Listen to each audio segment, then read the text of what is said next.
Hey girl. This is your girl LB. We're up here at WNAA 90.1. It is homecoming. So we got Roscoe Dash up here in the building. Roscoe. Welcome to Aggie Land. What's going on? How's your visit here so far? It's amazing, man. It's full of energy in the room. I appreciate that. Helps me wake up, man, because I've been asleep all day. I just woke up. I ain't gonna lie. I just woke up a few minutes ago. Okay, but your name is Jeffrey Johnson. No. Where did Roscoe Dash come from? I actually made it up. It took me like 2 months to do that, actually. I needed something that was marketable. My name was actually ATL before I changed it to Roscoe Dash. So I felt like I needed something that was easily like a household name that was like easy to, you know what I'm saying, stick in people's heads and make them be like, dang, who is this guy? So. Okay, and speaking of ATL, I know a lot of artists have came out of ATL, so it seems to be a really good market. How do you think Atlanta has contributed to your success? They love catchy hooks, man, and that's like what I do. You know what I'm saying? So I don't know. It's like being from Atlanta, we really don't get considered as like credible music. We're not really considered as credible music. So like it took some time, and I went to other markets. I went to LA, I went to New York. And it made me appreciate like lyrics and doing, you know what I'm saying? And it made me want to go back and make well-rounded songs rather than just catchy hooks so I can get out of Atlanta. So. Okay, so what kind of things did you do to make yourself known? Oh man, getting out in the streets, you got to come out here and like get with the people and like really connect with them. Like your fans is gonna be the people that support you whether you put out a good record or a bad record or whatever. You know what I'm saying? So you got to get out there and connect with them ahead of time so they know that, you know, you're humble and you're down to earth. If you're not humble, you ain't doing nothing really. So what kind of struggles have you faced on your way to success? A lot. A lot of controversy, man. A lot of controversy. But I learned to just kind of like not worry about it and just stick to what I'm doing. Stick to doing music. That's what got me where I'm at today. So, you know. Glad you said controversy because I actually want to know. Tell me about this whole Travis Porter controversy with All the Way Turned Up. Oh, man. Let's take it back. So I made this song back in like '08, maybe like February. My cousin, he's actually out there in the lobby. YT, he was an investor in their group. So he's actually the person who introduced me to him. I guess he went to school with him or something. I don't really know how he met him. But I made the song. We ended up playing it in the car. I ran in the Strap. We were going to the club one night, and he was like, man, play me some stuff. So I played him some records. When that song came on, he was like, man, boy, I got to get on that. He was the only person who wanted to get on that song. I'm going to say that first. He was the only person who wanted to get on that song. We went and re-recorded the song. I let them get on it. After they found out what it was, then Quez and Ali wanted to get on it, and sooner or later it became one of their songs in their mixtape. So once they put it on YouTube, you know, when something hits YouTube, it's going to get posted a million times, and it's just going to get reposted and reposted and reposted as Travis Porter featuring ATL and YT. So we had a couple conversations. They knew what was going on. It wasn't any beef, really. It was more of like an outside situation where, you know, people come in and make it bigger than what it has to be. But they knew what was going on. They knew I was going to go shop for a deal with the song. They knew all that. And so, you know, we went through our controversial times, but now everything's cool. I ran into them like back in the BET Awards, actually, and we actually talked about doing a record. So big ups to them. Okay, so tell me what some of your favorite projects are that you worked on so far.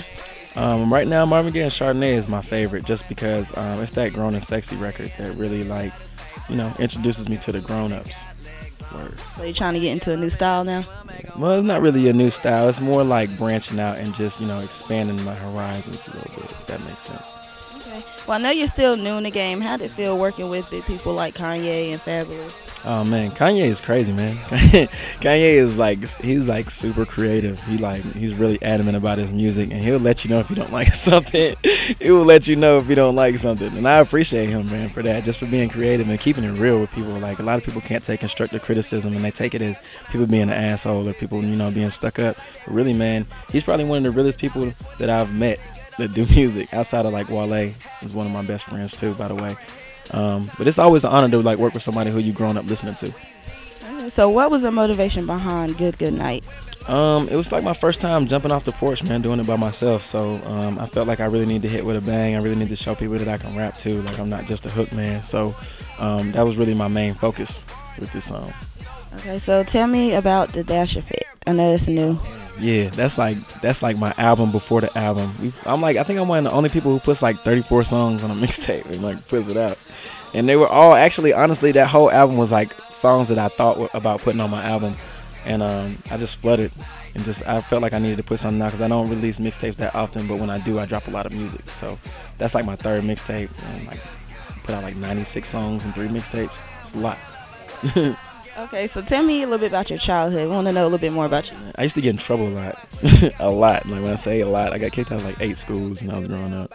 And music was always like, I used to write down my thoughts instead of saying them out loud because I used to get in trouble for that. So that's kind of like how the rapping thing started. My brother was making beats. My mom was in a band. So I just kind of followed suit and picked up a mic. I used to steal my brother's beats. And we used to get in fights about it all the time, actually. And music was always something I just never stopped doing. I used to play basketball growing up from like the time when I was 9 to like 17, 18 years old.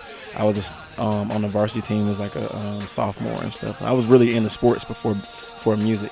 Music was just something that I never stopped doing, and it paid off. I just want to let you know that I can beat you. Yes, and we can go ball right now if you want to know. Look, I'll tell you what. I'll play you, and I will only shoot shots from half court, and I will beat you. I swear. I might have to take that challenge, actually. You trying to? Because I can go get my shoes. See, I got the straight face. I'll ball in some chucks, too. What's up? I will ball in these. Get my shoes. You see these? I will ball in these and beat you.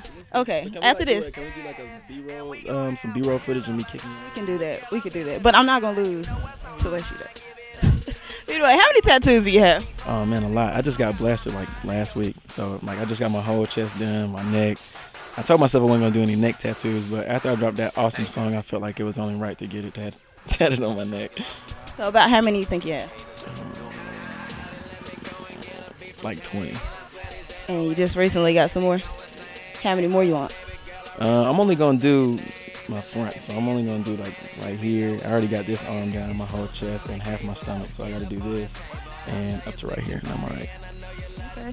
So tell me about your hair. I know you're really setting trends with your hair. People are trying to copy it. People was actually trying to get me to cut it off my head, and I'm refusing to cut it until I get 1 million followers and I sell 500,000 copies on my album. So get used to it, all right?